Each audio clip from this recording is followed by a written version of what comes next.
You want to know what's hilarious? You know what's hilarious? The timer never reset today. Today is the first day that I did the royalty music thing, and the stinking timer never reset. So I don't actually know. Did you all just watch me bop for about a minute? Because there's a really good chance that you did. Me and Miss, apparently Gracie is like hunkered in. So I have a baby. I have a baby for this for a while. We will see. You did. That is his. Are you gonna leave me? No, you're gonna stay here. Okay, that's your choice. That's hilarious. That's hilarious. I'm not sorry, because who doesn't love bopping with a little puppy dog? So, hello, my friends. It is so good to see you. Happy Wednesday. I am so glad that you are here. Let's see who is here. We've got Lissa and Michelle and Grace and Lauren. Julie, Andy's here. Oh, the gang's all here, and I am here for it, y'all. I have stuff to say about things that I have been watching on Netflix. You really don't have to lick my arm. You don't have to do that. You really don't have to do that. You don't have to. You can just be. You want to go? Goodbye. Okay, great. Thank you. I have stuff to say. Oh my goodness. So first, let's just go ahead and dive in to the goodness, starting with our highs and lows. So get your fingers at typing, okay? For those of you that may be new here or watching on replay, that doesn't mean you're excluded. Go ahead and use the comment section to tell me what your highs and your lows, meaning the highlight of the last week, your low point if you want to share of the last week, and then your wellness win if you have a win that pertains to your wellness journey in some way, shape, or form, and then something that you are working on right now, my friends. I can't have any pets where I live. Oh, Andy, honestly, well, my husband says that he would prefer that we didn't have a dog. She's supposed to be my dog. She's not my dog. She has imprinted on him. He is her person, not me. But she's my dog. But I'm convinced that, like, if she disappeared, he would actually be sad about it. I don't know. I can't hold with the reverse. I can't handle it. She's so cute. By the way, I'm drinking this soda brand. It's one of those probiotic sodas called Poppy. That apparently is like in trouble for some reason. I don't know why. There's some lawsuit against them. Like, is there not enough fiber in? I don't know. But this has 2 grams of fiber in it as opposed to Olipop's 9 grams of fiber. But here's the thing. I kind of like the taste of these better, and they're less risky for people who may be sensitive to fiber, which, spoiler alert, is a key topic point tonight, my friends. But they're really good. I'm really enjoying them. This is not sponsored, though. If you want to sponsor me, Poppy, I'm here for you, babe. You know why Gracie licked my arm? Because she's an anxious licker. That's why. She will sit there and she will just lick and lick and lick and lick and lick, and half the time it's out of anxiety.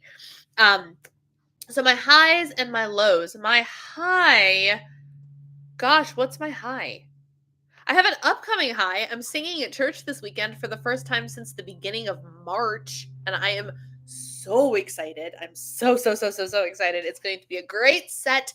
I get to work with our new worship leader, and it's going to be a good time. Great time had by all. I'm so excited to be doing that, but that hasn't even happened yet. So I don't know what my high is for the week other than the amazing content that I have been consuming on Netflix. Like, can that be my high?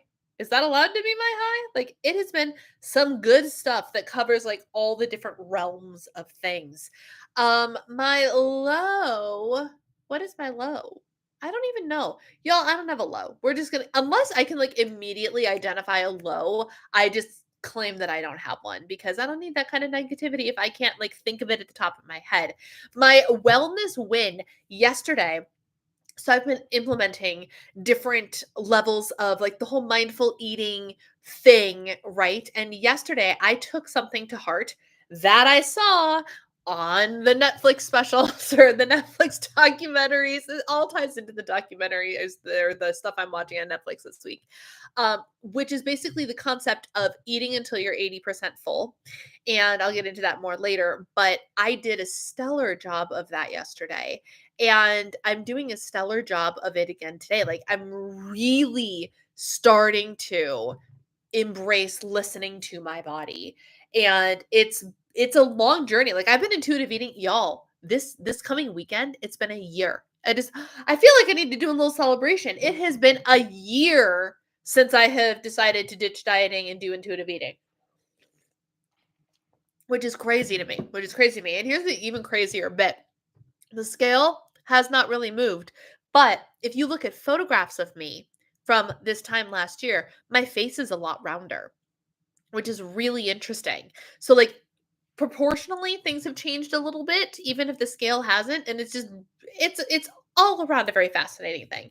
And my working on it is a continuation of that, working on listening to my body more and some other stuff that I want to talk about later. So we won't get into it right now. Um, do, do, do, do, do. Lisa's high as I got to spend my time in the church nursery on Sunday snuggling a sleepy baby, and my old nanny kids gave me a nice laugh. Oh, I love that. My lows, I'm not getting enough hours at work, and my job is driving me crazy, and it was too hot. Gracie can smell the salt on my arm. Oh yeah, that was salt lick. She loves, as gross as this is, but like after my husband or I work out, she loves licking our legs, and I'm like, dude, that's gross, but we're saltier, right? Because we were sweating. My win and working on it. I packed my dinner tonight in my new lunchbox: chicken, rice, green beans, carrots with a sliver of butter. Cooked in my electric lunchbox and cherries. Delicious. Love it. Happy IE anniversary. Thank you, Grace. I'm working on varying up the food I pack and pack more food when out of the house. Not just lunch when I get a lunch break, but multiple meals a day if I'm out of the house.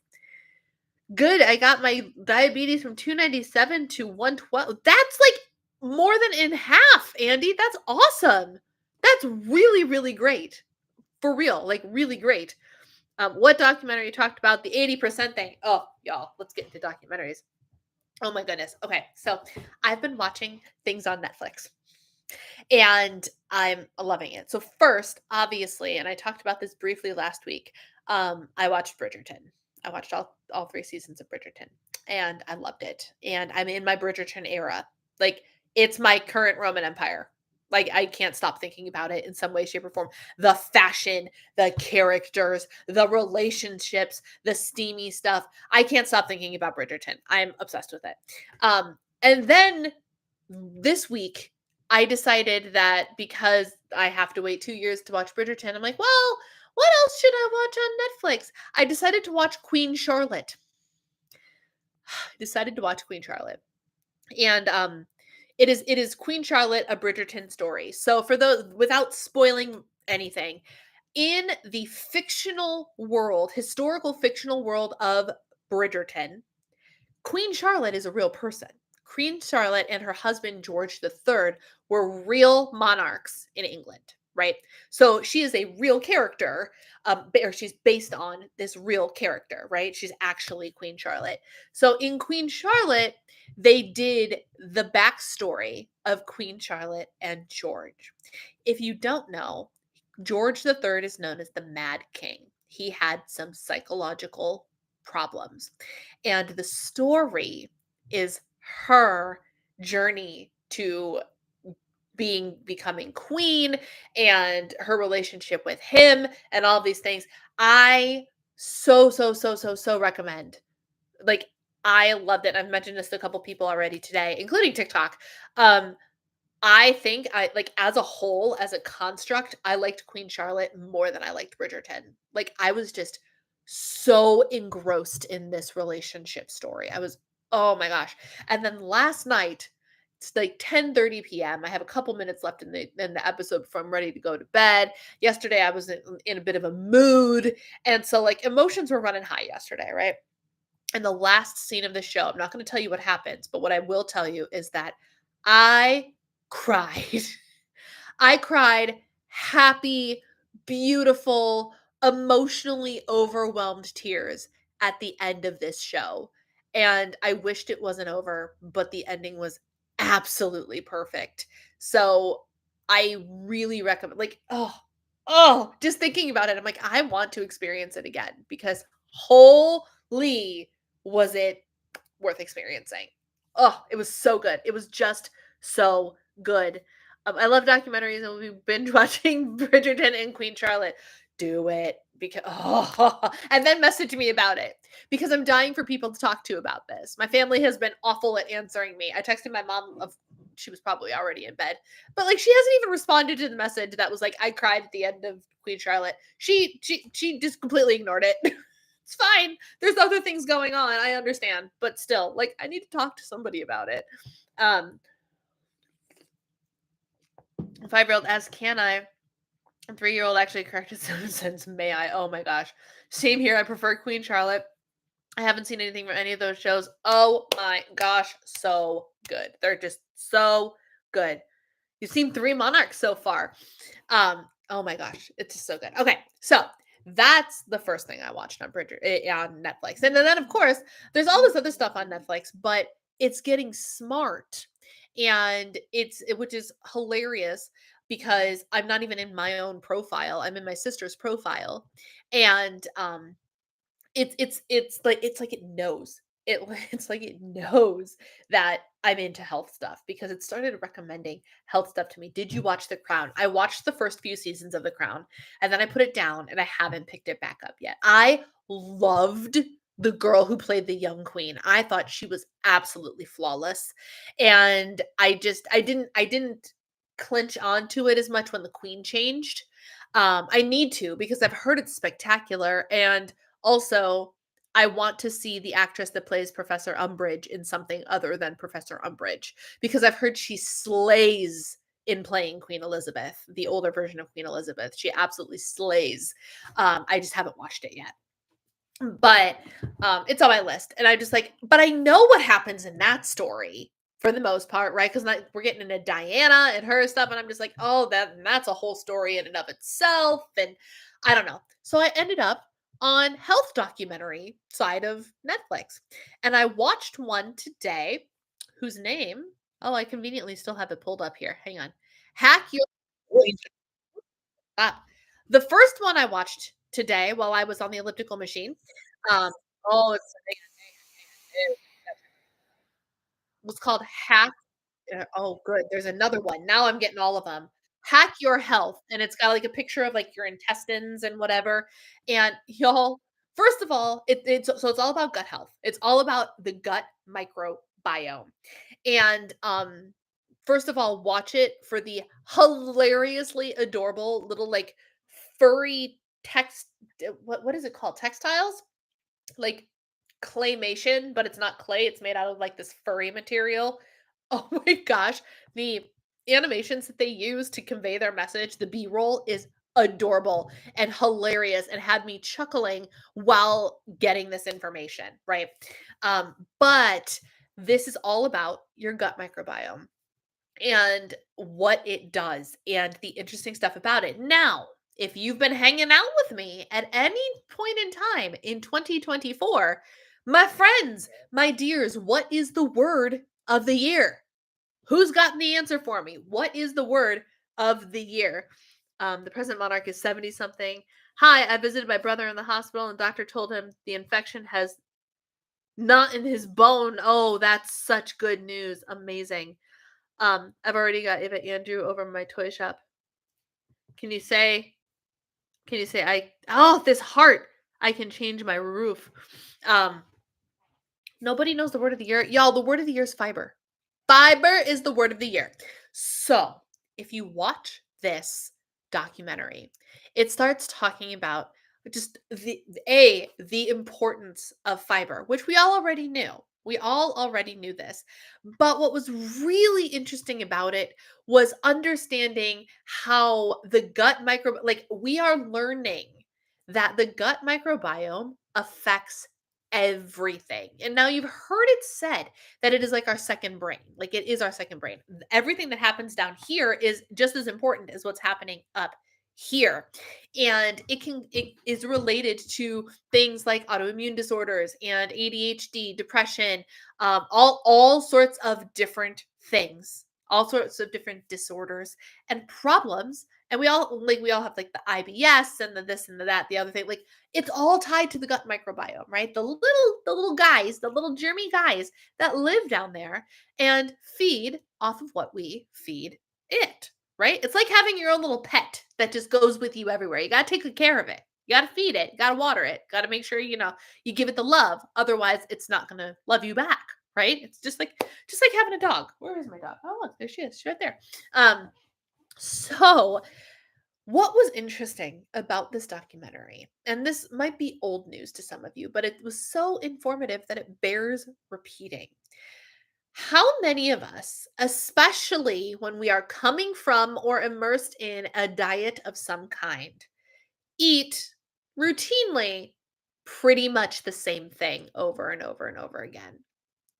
And I ask this question as somebody who not only gets into a food hyperfixation and will eat the same breakfast for a week or two in a row until I run out of one of the ingredients, but also coming from the perspective of somebody who is married to a master of routine. A master of routine.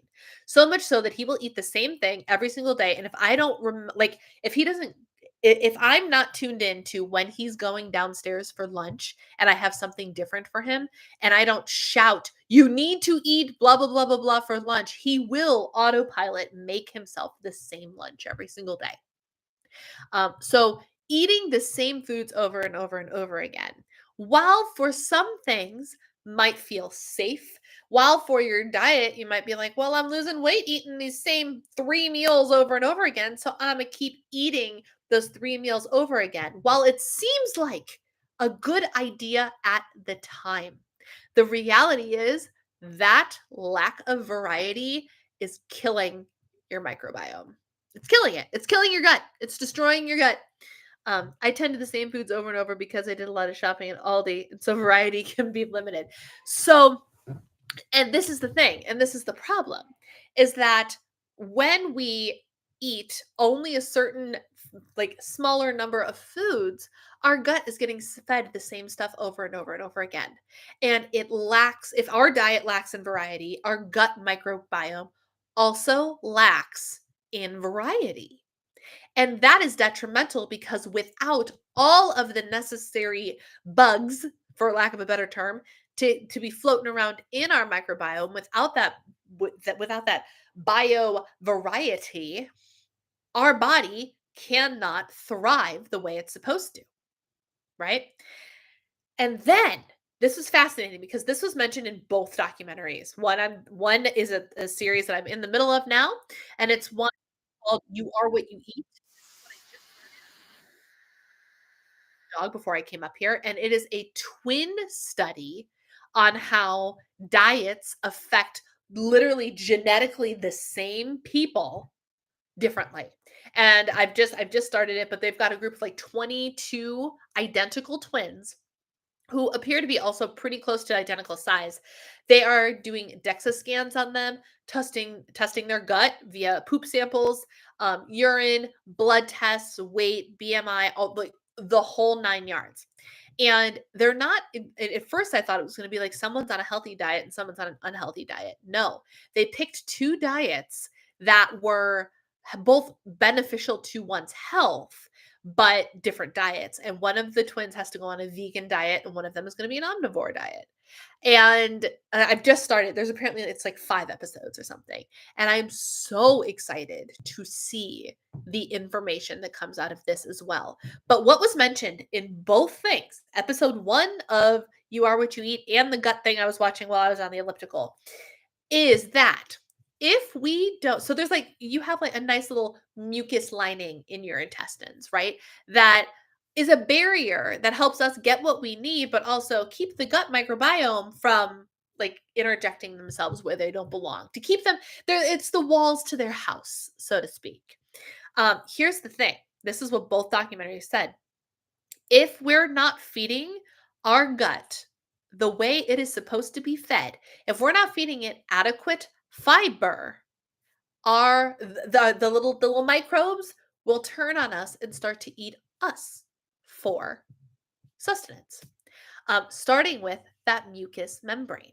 And it will start to eat that mucous membrane. And then once that mucous membrane is gone, it allows the little buggy bugs to get into our system and into places it doesn't belong, which triggers our immune response. Hello, autoimmune disorders. Mind blown. Mind blown. So, how do we fix this? How do we fix this?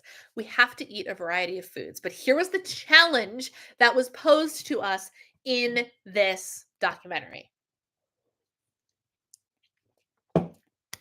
The term ABC, always be counting. But then there was a little asterisk and it said, not calories. They want you to always be counting the number of fruits and vegetables, not the number of servings, the number of types. So, for example, apple is 1, banana is 2, kale is 3, etc., etc. And they want you to get at least 20 to 30 different fruits or vegetables every week. Every week, 20 to 30 different vegetables. How and fruits. Like, I was sitting there as I was looking at that. I'm like, okay, so let's look at like my day, a day in my life, if I'm lucky. Avocado toast for breakfast. So I have avocado. Great. Maybe I throw in a banana. Cool. The salad that I've been eating this week had Napa cabbage, red leaf lettuce, kohlrabi, and I had kale chips. Ooh, I still have kale chips. And kale chips in it. Okay, that's 6. Cool.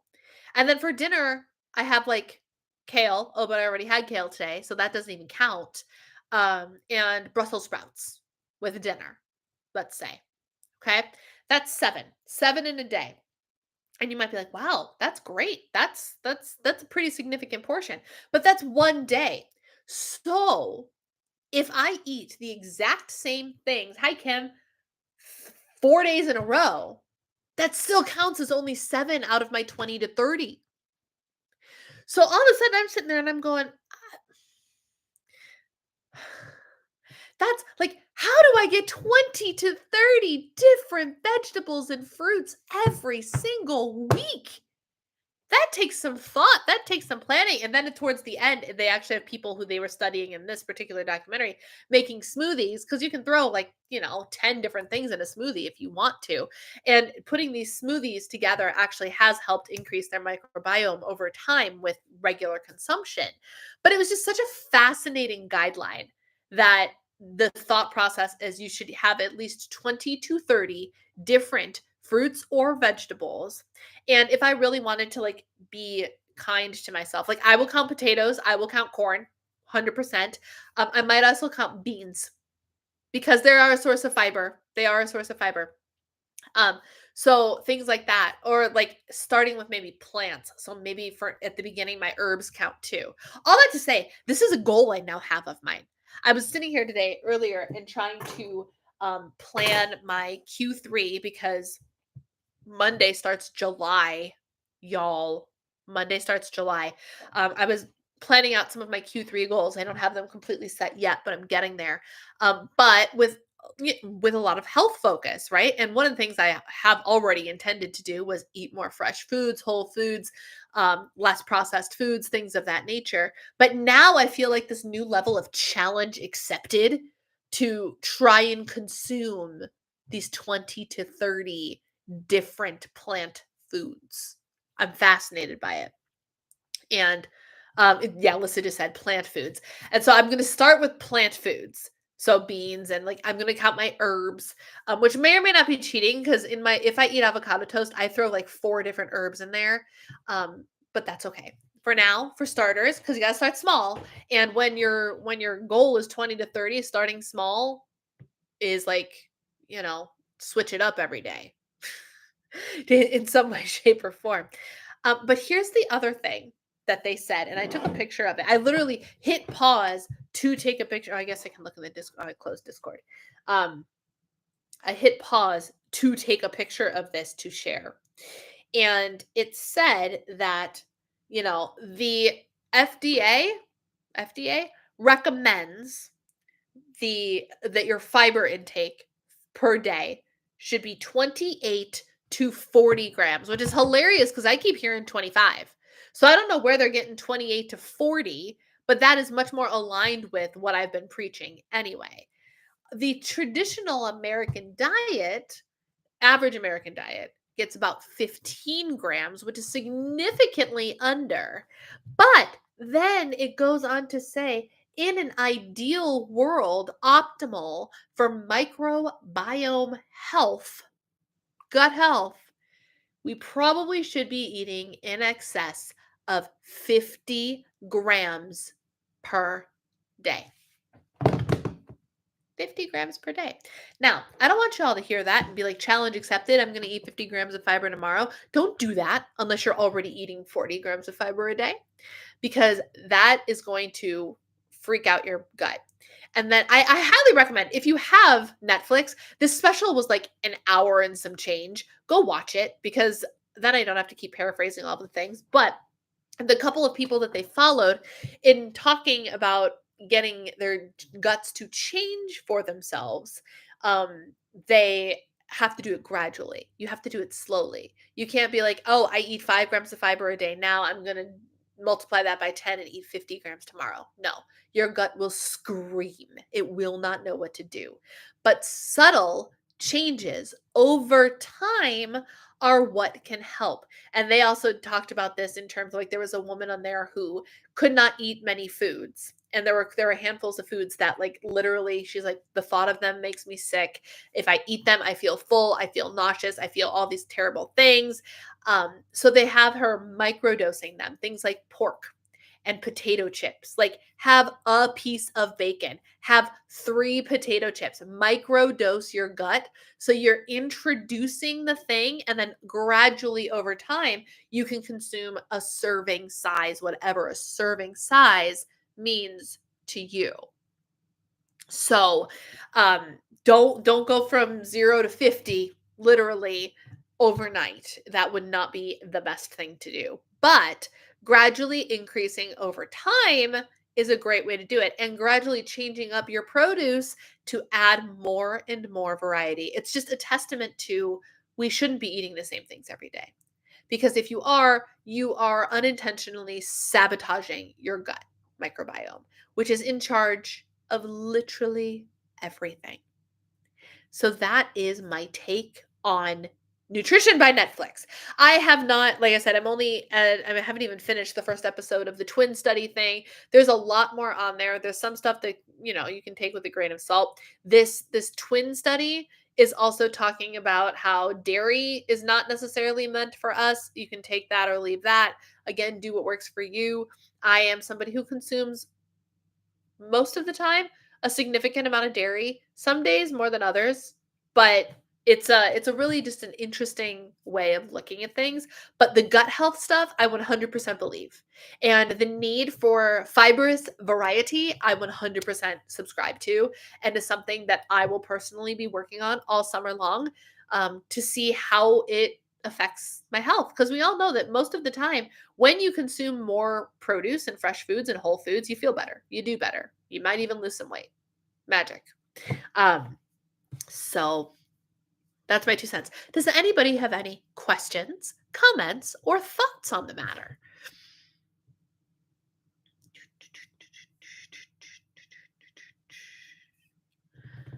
My sister-in-law is now in urgent care with my nephew, and my niece just told them she has COVID. This is all one family. I really can't help much. Oh my gosh, that's so hard, Michelle. My goodness.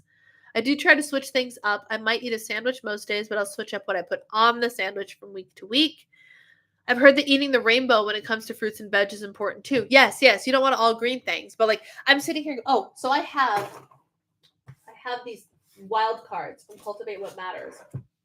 And where's the vegetable one? 2 of them that were in the wellness pack. Oh, why am I blurry? Focus on me. Thank you very much. Are these bingo cards. That's fruit and vegetable bingo. Fruit and vegetable bingo. And so I'm busting these out just to be like, can I check all of these off? Maybe not in a week, but can I check all of these off like throughout the summer? We've got for the fruits, blackberry, starfruit, cantaloupe, papaya, strawberry, fig, peach, nectarine, pear, mango, dragon fruit, plum, apple, honeydew, watermelon, acai, lychee, which I just saw somewhere the other day, and I can't remember where I saw them. I think I saw them at the Asian market, actually. Kiwi, persimmon. Is kiwi on here twice? No. Kiwi, persimmon. Oh, I love persimmons. Banana, cherry, pineapple, blueberry, raspberry. Awesome. And so my goal is by the end of the summer, except with persimmons, because persimmon season isn't until like fall, but to eat as many of those as possible. And then veggie bingo is sweet potato, beet. I don't know that I like beets. So there's a couple that I might have to modify. So I'm open to other suggestions. Beet, yellow squash, radish, okra is another one that I'm like, I don't know that I like okra, need okra. I can probably find something better. Brussels sprouts, spinach, carrot, zucchini, turnip, snow pea, butternut squash, asparagus, collard greens, mustard greens, butter beans, cherry tomatoes, kale, bell pepper, cucumber, sugar snap peas, sweet corn, mushroom, and tomatillo. Is tomato not on here? Cherry tomato. I might just put regular tomato instead of tomatillo. But like, oh my goodness, I love this. And so my goal is to try and work my way up to eating enough variety of plants where I'm getting 20 to 30 plants a week. Different plants a week. Does that mean a soaking kidney pie? Like kidney bean pie? I don't know. I've heard that either. Have you heard of Plexus? It's this new to me guy health system. I've heard of Plexus. Isn't Plexus an MLM? I'm pretty sure it's an MLM. Because I've looked at it and Plexus.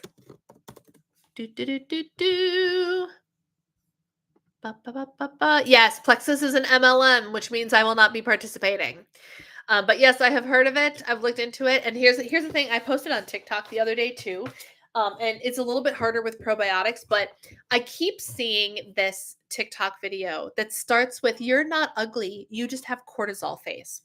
And every day I see some video, some person start with that. First of all, I'm like, rude, TikTok algorithm, rude. But also, it's always an ad for some sort of anti-cortisol supplement, right? And they always cost an arm and a leg. They're unnecessarily expensive. And I'm like, look, finally I was like, I got to say something about this. If you're a smart human, what you do when you see somebody touting these expensive supplements, go to the website and read what the actual active ingredients are on a supplement. So, for example, the common one in an anti-cortisol mixture is magnesium, vitamin D, vitamin K, L-theanine, and maybe one or two other things, right? I guarantee you, you can buy each individual ingredient as a separate supplement for cheaper than you can buy the magic powder or whatever they're talking about. 100% of the time. 100% of the time, you can find a reputable company that will sell you vitamin D, K supplements, which I take every single day. I take them every day. I also take magnesium every single day, but I buy the individual supplement, the individual vitamin or mineral, instead of this thing with 5 times the price on it, because it's all put together in some fancy drink package with a cute name. You don't have to do that. You don't have to do that. If you really are interested in supplementation, first of all, I recommend that you go get your blood work done. I'm not a doctor, by the way. This is not medical advice. This is just what I recommend. Go get your blood work done, do a full panel, and actually see what your levels are before you just supplement willy-nilly, because you don't want to over supplement and end up consuming too much of a good thing, right? So for me, what I know in looking at my recent blood work, because I had blood work done back in March, I know that my vitamin D levels are on the low side of normal, and that is with me supplementing every single day. So I know that for me, vitamin D and D and K, because you should take D and K together because K helps the D absorb. Um, for me, vitamin D and thus vitamin K supplementation is essential for me to keep my D levels in a healthy range. That's important. But I only know that because I had my blood work done. So that confirmed, yes, absolutely, I should be supplementing with vitamin D. So that is something I recommend. But when you see in all these MLM type brands or whatever touting this, new fancy schmangled thing that's going to solve your cortisol face, look at the ingredients and be smart about it and find a way to do it cheaper.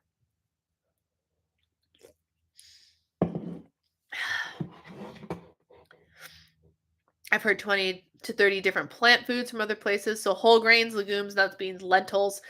Lentils is a good one too. Yes. And so I'm just going to do like my weekly goal. One of my weekly goals for the month of July is going to be 20 to 30 plants. And then I'm just going to start a running list at the beginning of every week and just number it when I eat something new and hope that I get to 30 by the end of the week. 20 to 30.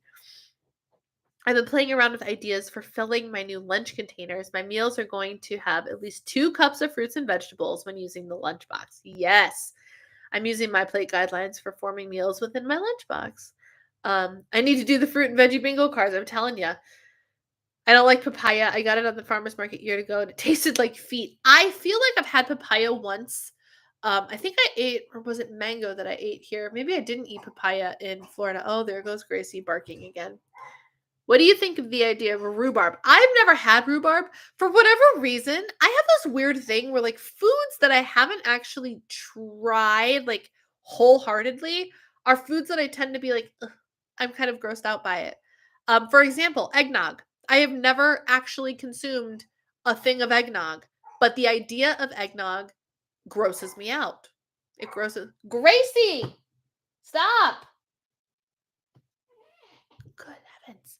I've even closed the window. I can't tell you how many times this week this dog has lost window privileges. So we have a back door. If you haven't seen in my vlogs, we have our back door has a long vertical window that runs up until, I don't know, 6 or 8 inches. Up from the floor. So it's just the perfect height where if Gracie sits in front of it, she can see with her little baby nose and eyeballs, she can see out the window. So when I'm being good mommy, I will open the blinds for her to let the sunshine in, but then she can see outside. But if she decides that every person that walks by, and in our neighborhood, I'm in Minnesota, people are really active in Minnesota. If she decides that every person that walks by is somebody that's worth barking at, she loses window privileges. So I close the blinds. I can't tell you how many times she has lost window privileges recently.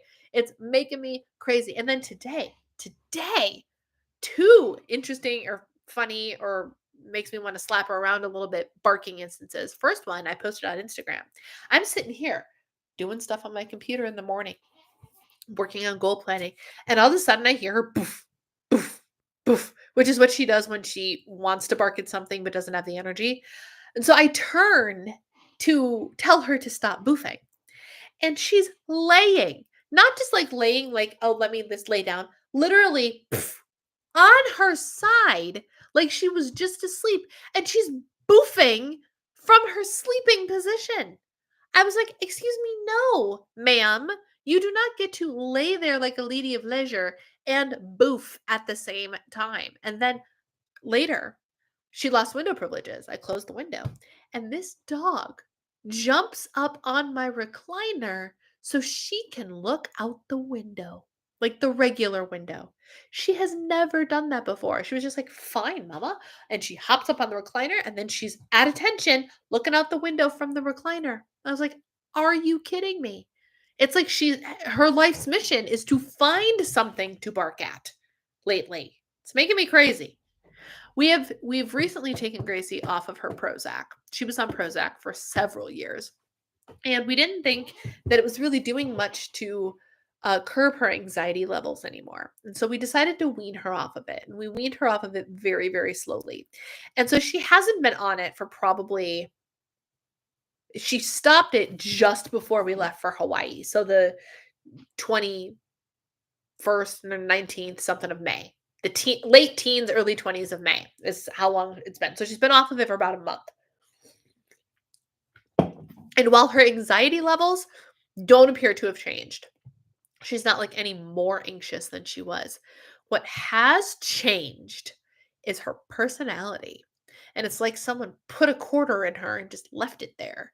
And so all of a sudden she's more aggressive. Y'all, I was singing the other day. Just turning on some of my favorite like Broadway karaoke stuff and sing in my family room, in my living room. This dog started yelling at me for singing. She hates it when I just stand there and sing. Like full on like barking at me. I'm like, "I'm sorry, can I not participate in one of my favorite hobbies? Is that a problem to you?"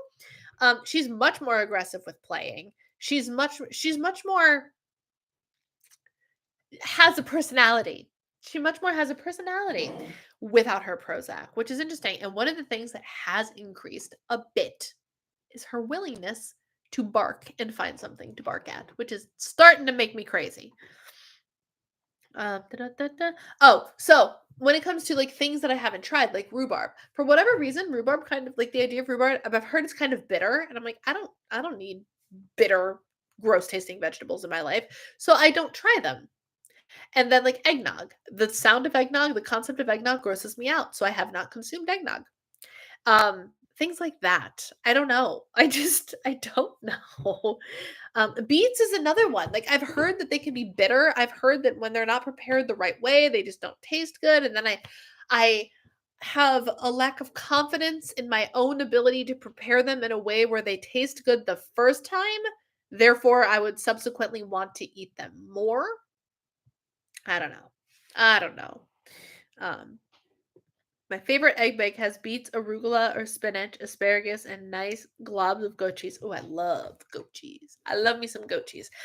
So I'm very excited by this whole idea of let's eat more plants. Like more plants is the theme of summertime, my friends, and I am here for it. I'm here for it. It's gonna be so good. It gives me fiber in a more natural way instead of trying to like supplement with high fiber tortillas or anything of that nature. I've cut back, like I said, on the Olipop because this is a little bit with 4 grams of sugar and clean prebiotics, probiotics. Yeah. I don't know. I don't know. I'm just excited about summer. I'm excited about the second half of the year and health goals and all the things. And you want to hear a funny story about last week's live stream? Sorry if you've heard this one already, but I don't anyway. You know how last week my husband popped in? He popped into the chat, and so all of a sudden he was watching, and then he was with my mother-in-law. So my mother-in-law was watching too. And after he popped in, right? He popped in, prompted a conversation on colors, and so we talked about colors for 10 minutes and then did not say anything else. I thought he had left. I didn't realize he was still there. And I went ahead to tell y'all about my fitness goals for the summertime, right? I went ahead to tell y'all about my fitness goals and how I want to get 45 minutes of low impact cardio or intentional movement every single day. And I want to do body pump 3 times a week. And girls got fitness goals this summer, right? My husband heard me say those words. How do I know my husband heard me say those words? Because the next day, he was out of town, by the way. The next day, while we were on the phone together, he tells me, he goes, "Oh, I don't even remember how it came up, but he goes, yeah, I heard you talking about, I think I said, oh, and I went downstairs and I worked out today and blah, blah." And he goes, "Yeah, I heard you talking about your lofty fitness goals this year or this summer, and I am so supportive of them. You whatever you need to reach your fitness goals, I know that you go out and you get your goals and blah blah blah blah blah." And the obliger in me went, he knows, now I have to do them. And isn't that the most obliger thing you've ever heard? Why do I have no problem telling y'all? I have no problem telling y'all, right? Easy peasy, no problem. But now that my husband knows, and to be clear, this is the person who, when he's home, I tend to do better, whatever better in my brain looks like, because I have the perception. It's just a perception. It's not truth. He doesn't even notice actually what I'm doing during the day because he's upstairs working. But I have the perception that he's watching me. Therefore, I need to show up in this is the most obliger thing ever. I need to do the workouts. I need to watch what I'm eating. I need to make sure I'm doing enough. I need whatever it is. He's not. He's not holding me accountable to any of these things. But in my stinking little obliger brain, that's how it works, right? So, knowing that about me, him now knowing that I have these health goals makes me go, now I have to do them. I have to actively show up for myself every day, which PS is the goal. Like my goal is to show up for myself every day. That's why it's called Show Up for Myself Summer. Literally in my power sheets. I don't have everything done, but what I do have in my beautiful color-coded thing, number 1 is Show Up Summer. Literally the first thing I have. I'm going for alliterative if you haven't figured that out. All of my goals, my intentions for Q3 are going to be alliterative and fun ones. But now, like, it's Show Up for Myself Summer, but now I'm obligated to an outside source, which is the dream for an obliger, but also applies the most pressure to an obliger. So I thought that was interesting because that only came about because he happened to tune into my live stream last week, where I told you guys freely anyway.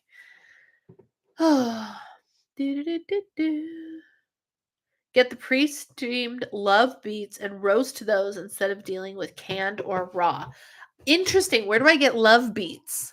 Where do I get love beets? Because beets they're good for you. Like I've heard a lot of great things about beets. I've just never had them. And they seem complicated and whatever. I will throw them into smoothies. They turn the smoothies nice and bright pink. Ooh, well, that's pretty. Rhubarb is tart. I love rhubarb crunch or pie. I've heard of rhubarb pie, and maybe I would like it because I like I'm way into things having a little bit of like a kick to them, not like a spicy kick, but like a citrus kick or an acid kick to it. Like way into the acid thing lately.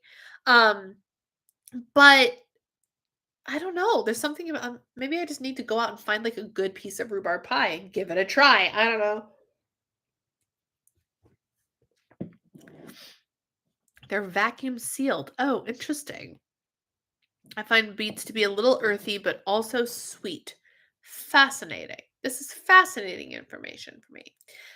So yes, I'm mulling that over. I want to get that started. I have a new CSA box tomorrow, but a lot of it I think is more of what I had this week, or maybe a little bit different. I don't know.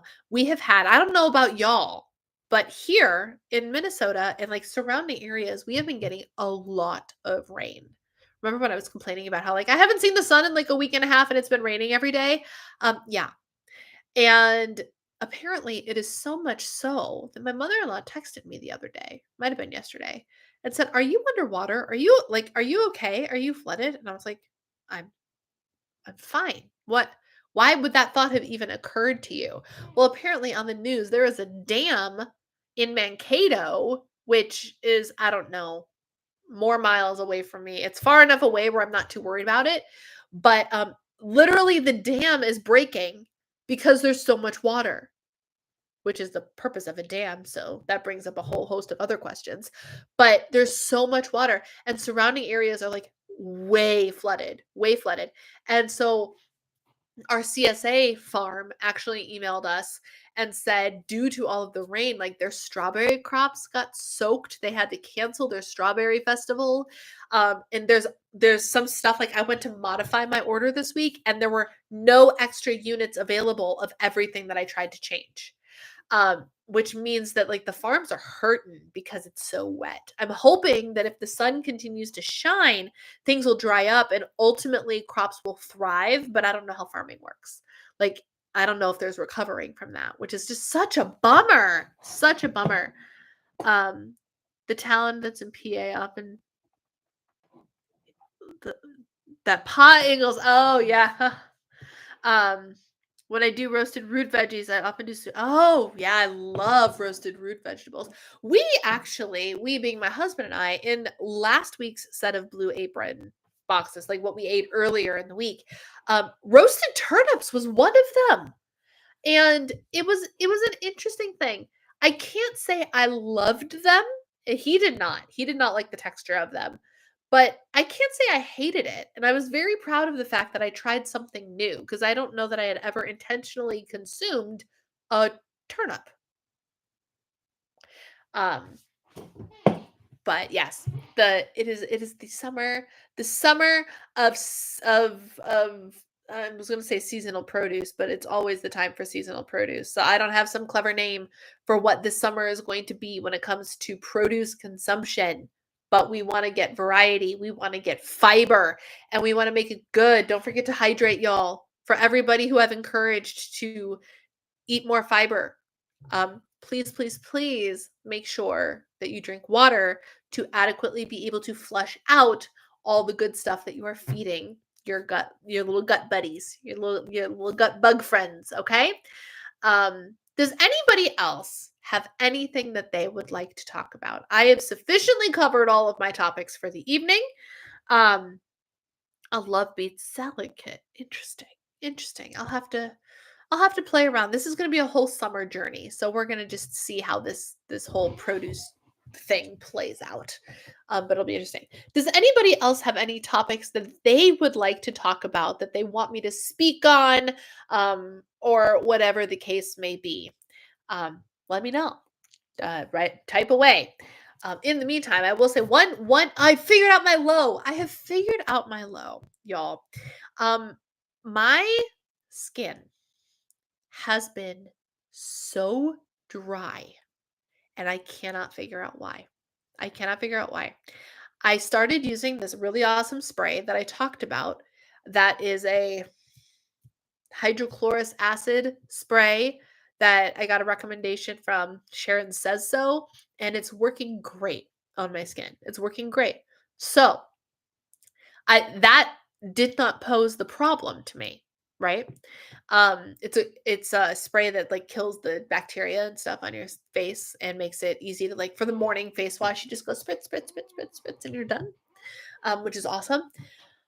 In a TikTok inspired Amazon purchase, which I have several of those coming, but one of them that I actually returned today was castor oil. And if you heard of like the trend, the health and wellness trend that is castor oil right now, have you heard about it? Well, I got suckered in. I got suckered into this castor oil trend because I was like, why the heck not?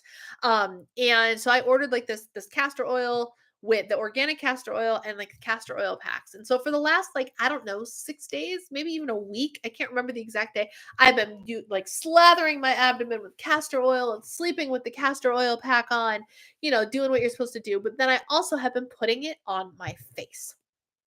It's supposed to be really deliciously hydrating and good, and it's supposed to help with under eye bag. Like it literally is like supposed to help whatever ails you, right? Okay. And so, like, the first night I did it, I woke up and my face looked fabulous. But also, my face was looking fabulous before because of the addition of this spray. But nevertheless, she persisted. I was like, I'm going to reap all of the benefits of this castor oil madness. Okay. So I've been sleeping with it on my abdomen, having no problems with it on my abdomen, not necessarily noticing any changes, but not having any problems. But my face has been so dry and peely that I literally cannot wear makeup because I look like fish scales or snake skin or something. I tried to put on a little bit of makeup today and I literally could not do it because the way that my skin, like it's just, and you can feel it. I used my Dermaflash tool to get rid of as much of the dead skin as I could, but it's like there was no way to get rid of it. And like, so I can't even tell you. So then I'm sitting there going, am I having an allergic reaction to the castor oil? Like, that's the only thing outside of the spray, which I changed a week or two before. The only thing I changed was adding castor oil, and my skin, not broken out, but dry as the Sahara Desert. And I don't know what to do about it. I actually I did take some action today. And I ordered a couple of things from a brand that again, Sharon Says So recommended called Geek and Gorgeous. They have very reasonably priced, but supposedly high quality skincare. So I ordered a couple things from them to be super hydrating and helpful and chemically exfoliating, because apparently that might be what I need. But in the meantime, I'm like, I can't wait 8 days for this to get here. I need to take some action now. So I went to Target. I have an Ulta in my Target, and they were having like a sale on select minis, buy one get one free. Stellar deal, by the way. So I ended up getting two brands that I really trusted, that I knew were good for like deep hydration. I got like a Clinique Super 100 hydration moisturizer, and then I got a like full on First Aid Beauty, which is known for like its ability to heal skin. Like most intensive reparative cream, where like colloidal oatmeal is the ingredient. I literally, as soon as I got home, I slapped some of it on my face, and my face went like just absorbed it all. I'm like, what do I need to do? Swim in this? I don't know. It's I don't know what to do. I don't know what to do about it. I don't know. Um could be a sign of allergic reaction, which is exactly what I saw this morning. And I was like, crap, maybe I'm allergic to castor oil, because it's like, yeah, yeah.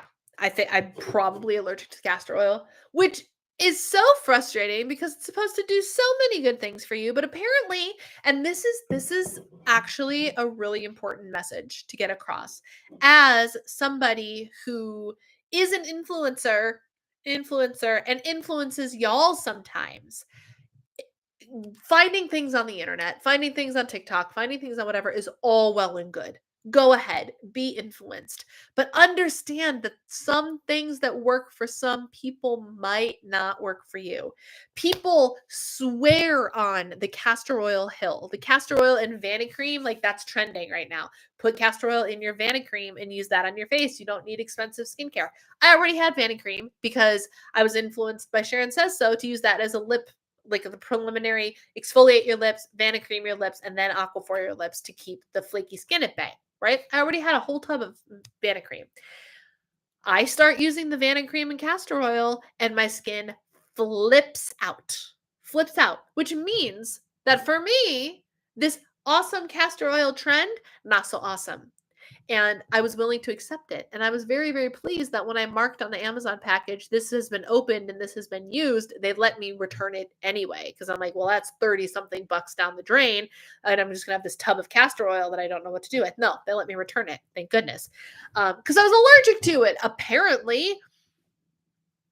How frustrating. But now I don't know how long it's going to take my poor skin to fix itself, because it took like, this was about a week, I think, and like maybe the last 2 or 3 days is really, so maybe hopefully it reverses itself in 4 days like it took to get this way, but I'm not optimistic. Beets, goat cheese, walnuts, and balsamic vinegar. Oh, that sounds really good, actually. I'll take the castor oil trend over drinking borax or whatever. Oh, I heard about the borax thing a while ago. Please don't drink borax, y'all. Don't do it. I don't care what influencers say it will do for you. Please don't do it. If it's not meant to go in your body, don't freaking put it in your body. Okay? Please and thank you. Please and thank you. Don't do that. Do I have a humidifier? I do, but I think it's down in the basement somewhere because my husband usually is the one with the humidifiers. But I have a shower that I can make steam in. And you think, like, it's not dry here right now. It's actually quite humid here. So it's generally pretty humid in my house. So a humidifier is not even something that crossed my mind. And then at night, I sleep with a CPAP on. So, like, my nose gets nice and humidified anyway, because I'm literally sleeping with a humidifier strapped to my face. But it's not quite the same. I know. Anyway, that's my plight. That's my low, is the castor oil trend has apparently failed me epically. And now I have skin that looks like scales. And it's not cute. It's not cute. Thank goodness it doesn't really come across on camera. I'm thankful for that, because you can't see it in my social media videos either. But if you see it, like if I put makeup on, you see it. You see it.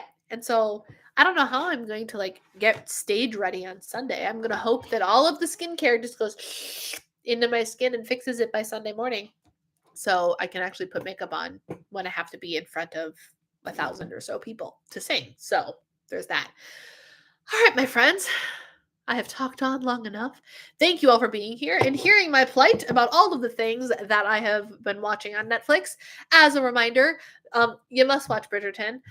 Be forewarned, though, there is some steamy stuff that happens in there. It is all very tastefully done, but it is still steamy, and there is still nudity. Queen Charlotte, amazing, but watch at least the first 2 seasons of Bridgerton first, because you want to get to know the queen as you see her in Bridgerton before you go through the whole Queen Charlotte experience. Trust me, you want that experience for yourself. It's an emotional journey. And then the two gut things, the You Are What You Eat is the twin TV series, and then whatever the heck the other thing I said was, and whose name I now cannot remember to save my life. Just told you about it. Oh, and another thing is Live Till You're 100. Blue Zone. 100%. I watched the first episode of that as well, and I recommend that as well. So there's, if you got a Netflix account, there's a lot of good stuff on there to help encourage you to not worry about calorie counting, but worry about, in general, positive lifestyle and food consumption choices. Okay, my friends, thank you for being here. Take care, and I will see you all later. Bye.